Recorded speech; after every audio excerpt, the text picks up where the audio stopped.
Tout à fait, c'est une idée originale des internautes pour aider les Ukrainiens envahis par la Russie, et c'est un moyen simple aussi de mettre de l'argent directement entre les mains des habitants. L'idée a pris de l'ampleur, la plateforme a déclaré que le 2 et 3 mars, des voyageurs du monde entier avaient réservé plus de 60 000 nuits en Ukraine. Plus de la moitié de ces nuits ont été réservées par des Américains. Alors cette idée évidemment émerge d'Internet, elle est venue d'un couple d'Américains qui ont réservé un logement du 3 au 10 mars et qui ont ensuite appelé sur Twitter les gens à faire de même. Le principe, c'est de réserver à la date la plus proche possible pour que les Ukrainiens reçoivent l'argent le plus rapidement possible, et il faut aussi s'assurer que les locations sont gérées par des particuliers et non par des entreprises.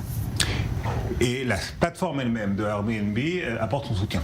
Tout à fait. Airbnb a décidé de faciliter le processus. Le site a déclaré qu'il allait supprimer tous les frais de service sur toutes les réservations en Ukraine. Donc tout l'argent dépensé via Airbnb revienne aux hôtes ukrainiens. Et ce n'est pas la seule initiative du site, qui avait déjà annoncé fin février qu'il offrirait un hébergement gratuit à court terme à 100 000 Ukrainiens fuyant la guerre. Airbnb a aussi annoncé suspendre ses activités à la fois en Russie et au Bélarus. De toute façon, ça va être compliqué de continuer le tourisme dans ces pays.